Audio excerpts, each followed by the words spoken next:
I think we'd all agree this comp orange S550 Mustang has a killer stance thanks to its coilover suspension. Now when you lower a car this far in the back with the factory suspension, there is an issue. Because of the IRS, when you lower the car, you're going to get some negative camber, the wheel's going to turn inward. This can cause additional wear on the hubs and also additional tire wear. Now the factory suspension does not have enough adjustment to fix this, but thanks to UPR products, today we're going to show you how.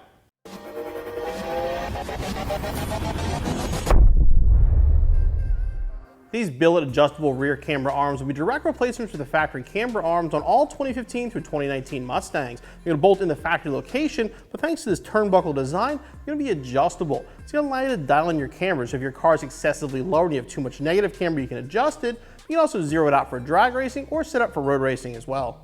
These arms feature billet and chromoly construction with billet adjusters in the center and energy bushings. You're going to use your factory inner hardware, and new outer hardware is included. For this installation, you have a lift or a jack and jack stands, 3/8 ratchet, 15mm socket, 19mm socket, torque wrench, 18mm wrench, 19mm wrench, and a 1" and 1 1/8" wrench or 2 adjustable wrenches.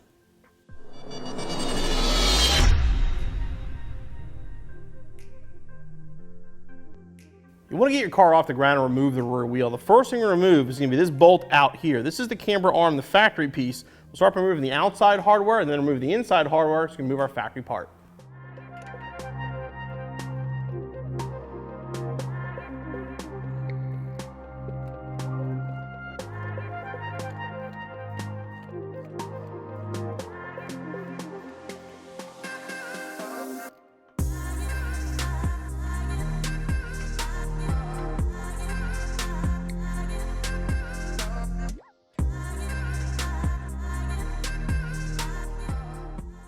To remove the inside, we're going to remove this nut right located in there. Now the bolt actually has a catch on the other side, so you don't need to put a ratchet or wrench on the other side. You just got to take the nut off.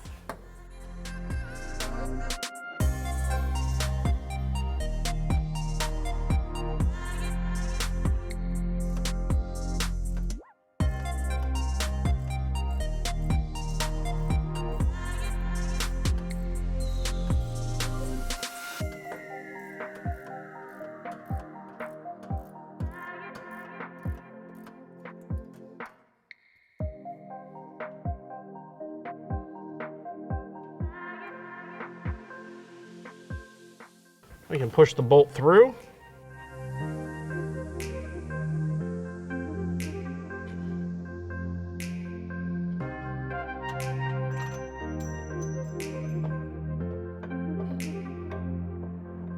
Remove our factory arm. What we want to do now is take your old arm and put it on the table with the new one. What we want to do is basically set it up where the old arm was, because the actual adjustment to get your camber set up properly is going to have to be done on a lift with an alignment rack. So what we're going to do here is by using the stock hardware, we'll just put it through here. And we're just going to line it up and get it close.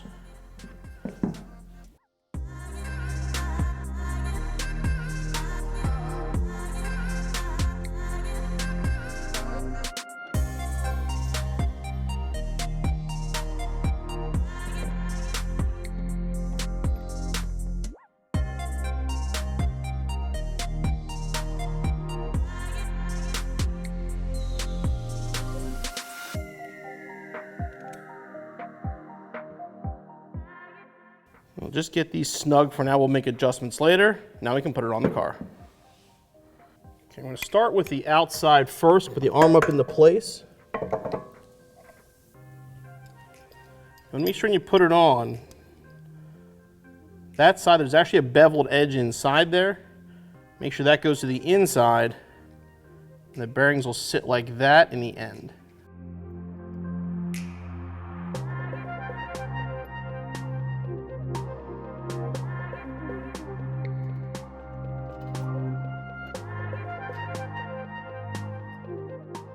Okay, now we're going to reinstall the factory bolt in here with our new control arm.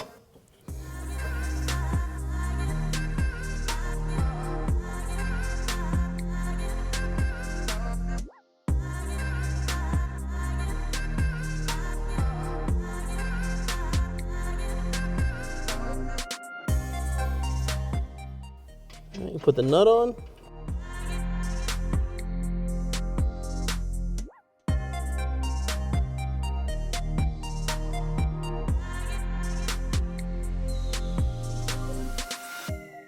All right, now we're going to tighten that nut down. Now when you go to do that, that area inside is slotted, so you do have even more adjustment in there. If you're looking for more negative camber for whatever reason, push the arm all the way in. If you're looking for more positive, you can kind of pull the arm out. You'll see you have a little bit of a slide here. But I suggest get it roughly in the middle, because again, the car's going to have to go on an alignment rack, and they can dial it in how you want it when you get it on the rack.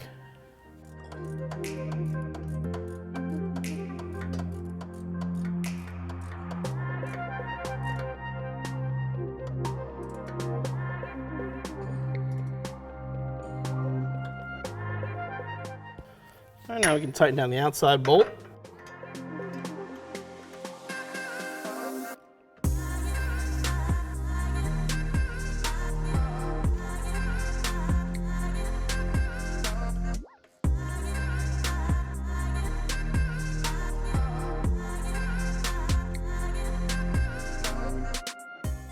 Now we're going to torque these down. The outside is going to be 76 foot-pounds.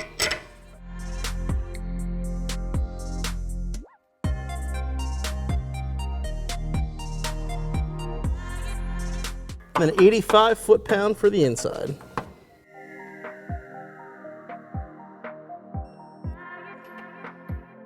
All right, so everything's tight there. Now you want to tighten down the adjusters.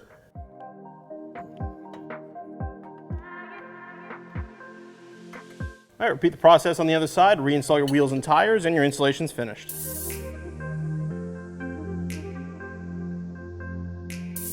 Now, when your installation's finished, the car's back on the ground. Honestly, it shouldn't look that much different. Because like I mentioned, let me stress this again, you will need an alignment to get this dialed in properly. You don't want to put a lot of miles on it before you do so. Now, as far as the alignment goes, there's a couple different ways you can set this up. For a normal driver, getting within stock specs will be fine. Now, if you're a drag racer, you want to have it at 0 camber.